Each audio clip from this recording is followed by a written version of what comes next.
은혜와 진리에 대해서 말씀을 나누었었습니다. 은혜와 진리가 충만하신 예수님을 닮아서 우리의 올 한 해의 삶 가운데 조금 더 사랑과 은혜와 섬김과 정말 말씀이 있도록 하자라는 그런 말씀을 드렸습니다.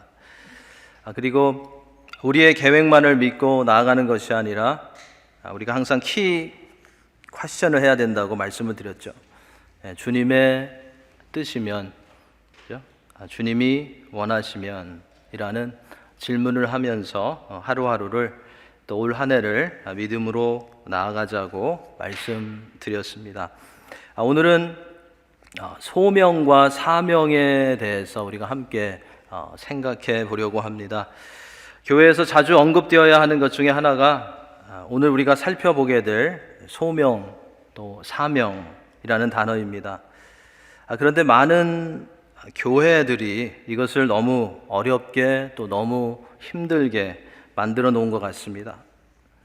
소명, 사명하면 모든 성도들이 함께 생각할 수 있어야 되는데 교회에서는 이거 좀 너무 어렵게 만들어 놔서 목회자들이나 주님께 헌신한 자들이나 그리고 선교사님들에게 적용되는 그런 케이스가 굉장히 많이 있습니다. 일반 그리스도인들이 성도들이 사용하면 조금 불편해지고 어색해지는 그런 느낌을 받습니다. 반면에 어떤 성도들은 자신의 소명과 사명을 잘못 깨달아서 무조건 엉뚱한 쪽으로 믿음의 공동체에 유익한지 유익하지 않은지, 그리고 하나님 나라에 유익한지 유익하지 않은지 상관없이 열심히만 하기도 합니다. 그리고 그 소명과 이 사명이라는 이 단어는 많은 이단들이 또 잘 남용하고 있습니다. 우리만이 소명자이다, 우리만이 하나님의 사명자이다, 그러므로 우리만을 통해서 하나님이 마지막 때에 일하실 것이라고 그들은 떠들고 있습니다. 그래서 어린이 사명자, 장년 사명자, 주부 사명자를 모아놓고 합숙 훈련을 하고 사회와 가정에서는 자신에게 맡겨진 일들을 소홀히 하는 그런 일들이 일어나고 있습니다. 오늘은 소명과 사명이 무엇인지를 살펴보고 우리에게 주신 소명과 사명을 우리는 잘 따라가고 있는지, 잘 감당하고 있는가를 말씀 가운데 점검해 보는 그런 시간을 갖기 원합니다. 자, 그러면 먼저 이 소명은 무엇일까요? 소명은 영어로 calling이라고 합니다. 부르심이라고 우리가 말할 수 있습니다. 하나님의 일을 하기 위해서, 하나님의 영광을 위해서 부르심을 받았다는 것입니다. 아브라함의 소명, 갈대와 우르를 떠나라는 것이었죠. 하나님께 부르심을 받고 하란에 머물었다가 하나님께서 지시하시는 가나안 땅으로 아브라함은 떠났습니다. 세례 요한의 소명을 우리가 생각할 수 있습니다. 오시는 메시아의 길을 예비하는 부르심을 받았습니다. 세례 요한은 그 일을 잘 감당한 후에 역사의 무대에서 사라졌습니다. 우리가 많이 생각하지 않지만 마리아의 소명이 있습니다. 성육신하시는 하나님의 아들을 잉태하는 그런 소명이 있었습니다. 마리아는 처녀의 몸으로 하나님의 뜻에 순종하여서 성령으로 잉태된 예수님이 이 땅에 오시는 그런 도구로 아름답게 사용되어졌습니다. 마리아의 소명이었습니다. 이 소명과 항상 이 짝이 되어서 같이 다니는 단어가 있습니다. 그것이 사명입니다. 사운드도 비슷해서 혼동이 될 때가 많이 있는데요. 사명은 영어로 미션이라고 합니다. 맡기심 또는 보내심이라고 우리가 말할 수 있습니다. 이것은 소명을 받은 자가 당연히 가져야 하는 의무나 책임을 말합니다. 소명은 부르심, calling이고요. 사명은 맡기심, 미션입니다. 이제 좀 정리가 되실 것입니다.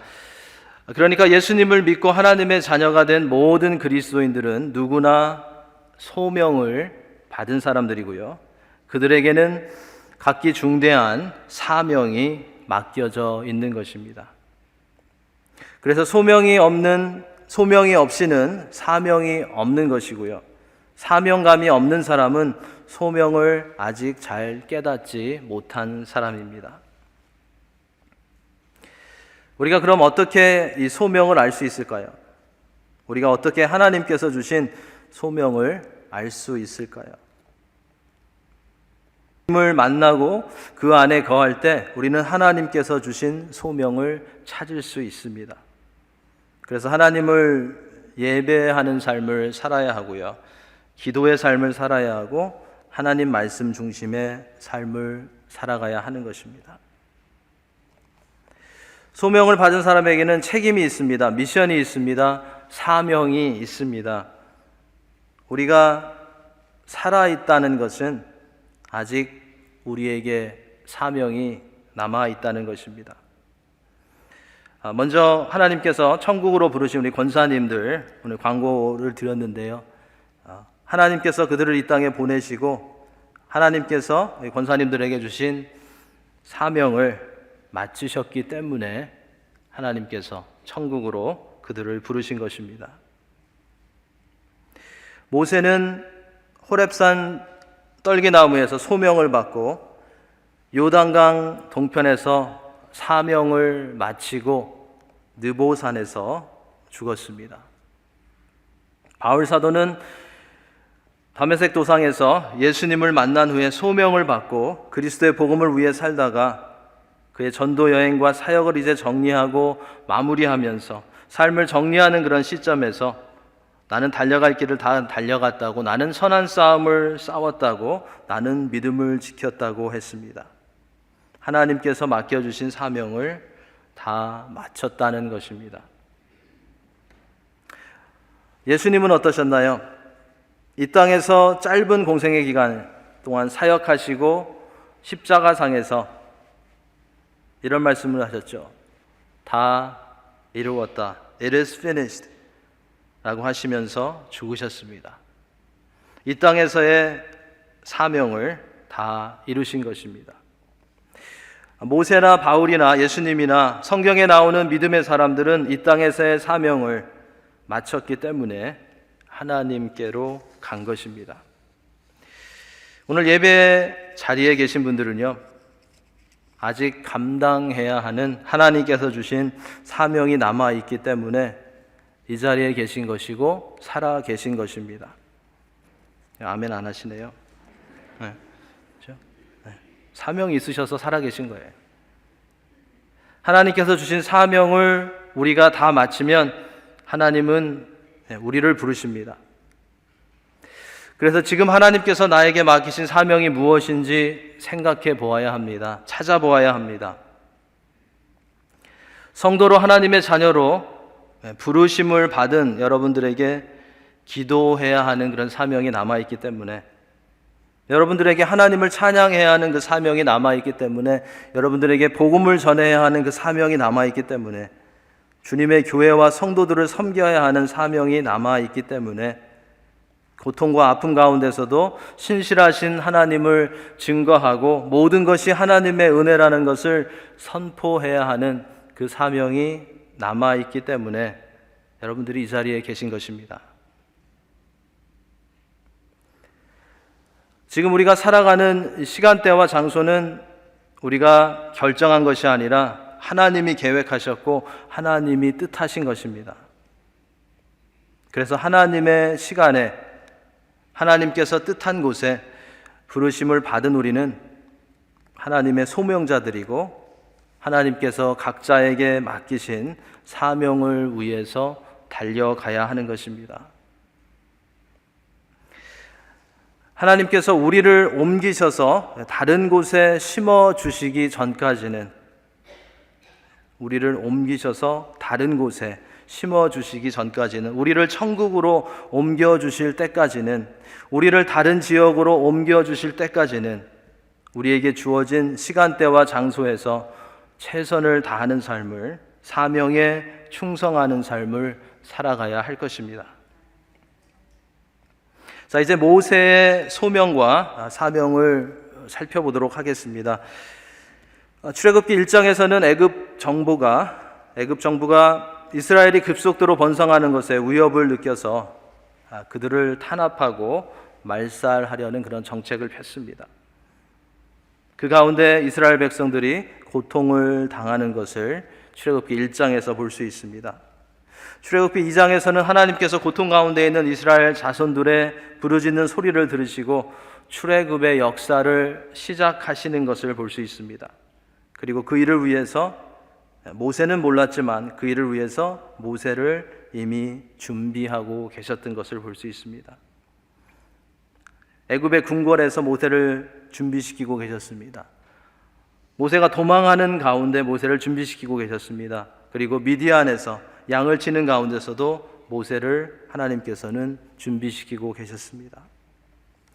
모세는 바로의 딸의 아들로 자라났지만 자기가 히브리인이라는 정체성과 자기 민족을 향한 열정을 잃지 않았습니다. 2장에 보면 자기 동포를 괴롭히는, 자기 동포를 치는 애굽 사람을 죽인 일로 바로를 피해서 미디안으로 도망하게 되고 그곳에서 가정을 꾸미고 이제 3장에 나오는 것처럼 장인의 양무리를 치는 일을 하게 됩니다. 3장에서는 도주자, 어떻게 보면 실패자의 모습으로 미디안 광야에서 양을 치고 있던 모세를 이제 하나님께서 부르시고 그에게 사명을 주시는 장면을 우리에게 보여줍니다. 하나님께서 모세에게 어떤 사명을 주셨습니까? 고통 가운데 있는 이스라엘 백성들을 애굽에서 이끌고 나가라는 미션을 주셨습니다. 이때 모세의 나이는 80세 정도였습니다. 왕궁에서 40년, 미디안 광야에서 40년, 이제 80세 정도의 나이에 하나님의 사명을 위해서 소명을 받게 된 것입니다. 하나님을 위한 모세의 인생은 80세부터 시작된 것입니다. 여러분 느끼시는 거 없나요? 우리에게 큰 위로가 되는 그런 장면입니다. 모세는 80세의 소명을 받고 하나님께서 주신 사명을 생각하며 감당해 나가게 되었던 것입니다. 아직 80세가 안 되신 분들은 굉장한 소망이 있는 것입니다. 그리고 80을 조금 넘으신 분들도요, 여전히 사명에 대한 소망이 있으신 것입니다. 한 분만 아멘 하시는데요. 이스라엘이 애굽 사람들에게 고통을 당한 지 430년이 되었고 하나님의 시간이 왔고 하나님께서 이스라엘 자손들의 부르짖는 소리를 들으시고 이제 그들을 건져내시기 위해서 모세에게 찾아가신 것입니다. 하나님께서는 모세를 이스라엘 백성을 구원할 지도자로 훈련시키시고 이스라엘의 구원의 때가 이르자 마침내 그를 부르신 것입니다. 모세가 호렙산에서 장인의 양을 치고 있을 때 하나님께서 불이 붙은 가시떨기 나무 가운데 모세에게 찾아오십니다.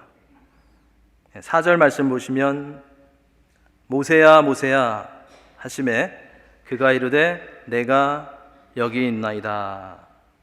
하나님께서는 이스라엘의 구원을 위해서 하나님의 크신 계획을 위해서 모세를 동역자로 택하시고 모세에게 찾아가신 것입니다.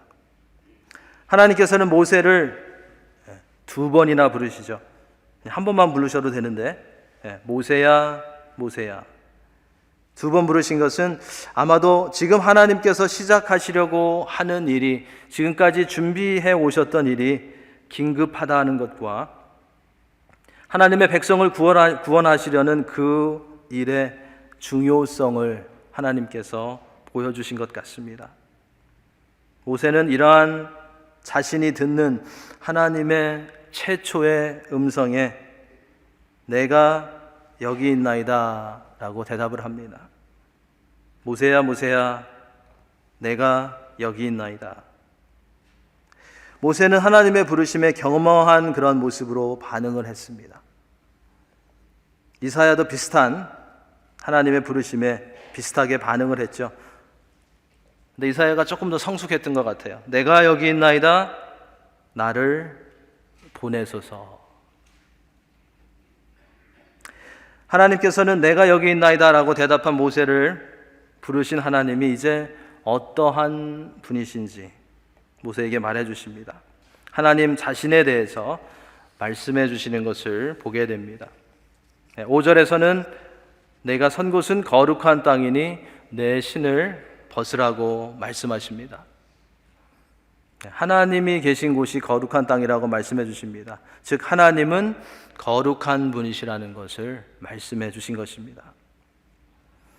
6절에서는 내 조상의 하나님이라고 말씀하십니다. 이것은 현재 진행되고 있고 앞으로 이루어질 출애굽 사건이 조상들에게 주셨던 언약에 근거해서 이루어지는 사건임을 말씀해 주신 것입니다.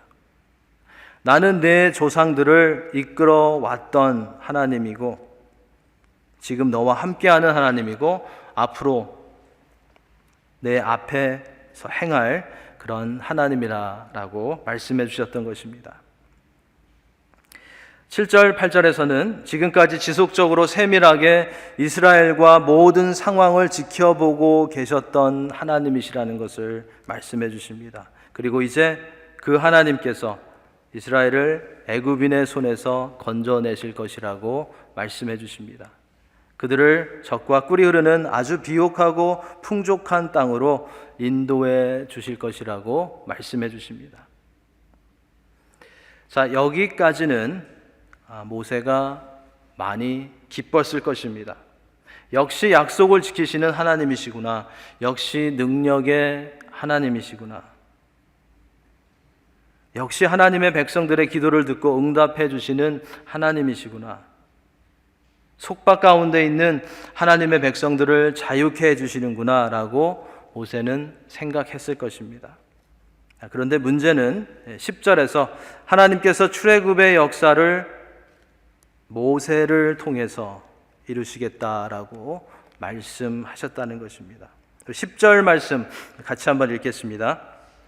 이제 내가 너를 바로에게 보내어 너에게 내 백성 이스라엘 자손을 애굽에서 인도하여 내게 하리라.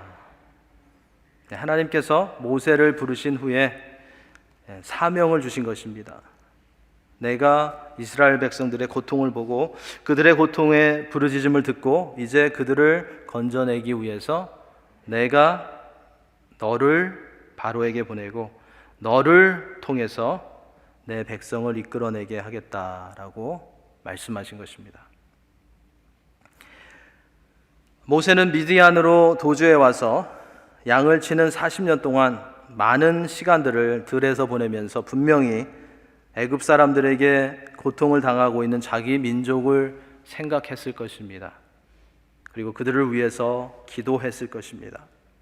가족들과 동족들을 보고 싶은 그런 생각도 많이 했을 것입니다. 그리고 그들이 하루속히 해방되기를 원했을 것입니다. 그런데 모세는 하나님께서 말씀하신 너를 통해서 내 백성을 이끌어내게 하겠다라고 하신 초청에는 긍정적으로 아멘이라고 답하지 못했고 여러 가지로 핑계를 대는 것을 우리가 3장과 4장을 통해서 보게 됩니다. 대표적으로 오늘 본문에 나오는 11절에 보시면 모세는 내가 누구이기에 바로한테 가고 이스라엘 백성을 인도해 냅니까? 라고 하나님께서 주신 사명에 반응을 했습니다. 저는 하나님 그 일을 할 수 있지 않습니다. 저는 그 일에 어울리지 않는다고 말한 것입니다. 하나님께서 부르셨을 때에는 주님 내가 여기 있습니다 라고 반응했지만 하나님께서 하나님이 계획하신 일을 맡기셨을 때에는 주님 내가 가겠습니다 라고 반응하지 못하는 모세의 모습을 여기서 보게 됩니다. 자, 누구의 모습과 굉장히 비슷합니다. 우리들의 모습과 너무나도 비슷합니다. 그래서 하나님께서 우리를 구원하시고 우리를 부르셨을 때는 하나님께 감사하고 주님 내가 여기 있습니다. 주님이 최고입니다.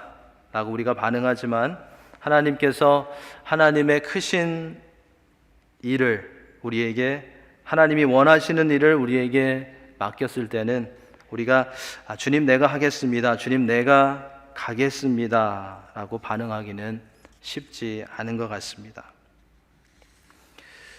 모세는 이 시점에서 아직은 하나님께서 이 미션을 위해서 이 사명을 위해서 자신을 수십 년 동안 준비시키셨다라는 것을 보지 못했던 것 같습니다. 그리고 어쩌면 시간은 지났지만 과거에 실패한 기억 때문에 애굽으로 돌아가는 것을 두려워했는지도 모르겠습니다. 어쩌면 자신의 모습이 너무 연약해 보여서 그리고 하나님께서 맡겨주신 일이 너무나 당시에 커 보여서 자신은 할 수 없다고 생각했는지도 모르겠습니다. 하나님께서는 모세의 하나님을 위한 인생을 설계해 놓으시고 이끌어 오셨는데 모세는 그것을 볼 수 없었던 것입니다. 모세의 인생은 하나님의 계획 안에 있었는데 모세는 아직까지는 그것을 온전히 인정하지 못했던 것입니다. 하나님 내가 여기 있습니다 라고는 말했지만 하나님께서 주신 너무나 커 보이는 사명 앞에서 모세가 주저하고 있을 때 12절 말씀에 보시면 하나님께서 모세에게 다시 찾아가십니다. 모세를 포기하지 않으시고 모세에게 용기를 주십니다. 내가 정녕 너와 함께 있으리라고 말씀해 주십니다. 그리고 내가 그 백성을 애굽에서 인도해낼 것이고 그 후에 내가 지금 서 있는 호렙산에서 시내산에서 하나님을 섬길 것이라고 확실한 증거도 하나님께서 모세에게 주십니다. 자신의 무력감에 눌려서 주저하고 있는 모세에게 하나님께서는 임마누엘의 약속을 해주신 것입니다. 하나님께서 주신 사명은 모세의 힘으로 이룰 수 있는 것이 아니라 하나님이 함께 해주실 때 감당할 수 있다라는 것을 여기서 가르쳐 주신 것입니다. 처음부터 하나님께서는 모세 혼자서 이 일을 감당하라고 모세를 부르신 것이 아니었습니다. 하나님이 함께 하시려고 모세를 부르신 것이었습니다. 이처럼 하나님이 우리를 부르시고 우리에게 사명을 주실 때에는 하나님께서 우리를 통해서 하나님의 일을 하시려고 부르신다라는 것을 우리는 잊지 말아야 할 것입니다. 오늘 본문은 우리가 어떠한 모습으로 어떠한 자세로 하나님의 인도하심에 하나님의 부르심에 반응해야 하는지를 가르쳐 줍니다. 그리고 하나님 앞에서 겸손한 것이 어떠한 것인지도 생각해 보게 도와줍니다. 하나님 앞에 겸손한 것은 하나님께서 부르실 때 우리의 능력이나 우리의 생각보다 하나님의 능력과 하나님을 먼저 생각하는 것임을 우리는 기억해야 하겠습니다. 사람과 환경을 두려워하지 않고 하나님을 의지하고 믿음으로 한 걸음씩 내디디며 인도하심에 따르는 그런 하나님의 자녀들이 되어야 하겠습니다. 하나님께서 어떠한 일을 위해서 우리를 부르실 때 우리가 가장 잘 사용하는 excuse는, 핑계는 무엇인지 한번 생각해 보아야 하겠습니다. 그런 이유들이 정말로 정당한 것인지, 혹시 하나님의 능력을 우리는 무시하는 것은 아닌지, 외면하는 것은 아닌지, 우리의 믿음 없는 핑계는 아닌지 우리가 생각해 보아야 할 것입니다. 하나님께서 우리를 부르실 때, 우리에게 어떤 일을 맡기실 때 우리는 하나님을 경외하는, 하나님이 어떤 분이신지 우리가 인정하는 그런 마음으로 반응해야 할 것입니다. 우리를 부르시는 가운데 감당할 수 있는 그런 여건과 능력을 공급하시는 하나님을 믿으며 그 하나님을 신뢰하며 두려움과 겸손함으로 반응할 수 있는 하나님의 자녀들이 되어야 할 것입니다. 둘째로 오늘 말씀 가운데 우리가 기억해야 할 중요한 것은 하나님이 나를 어떠한 사람으로 부르시고 내 위치를 어디로 정하셨는지를 아는 것입니다. 하나님이 나를 어떠한 사람으로 부르시고 내 위치를 하나님께서 어디로 정해주셨는지 아는 것입니다. 그것이 소명과 사명을 깨닫는 것입니다. 우리가 소명을 이해하지 못하는 이유는 생각해 보면요, 많은 경우가 우리의 욕심 때문입니다.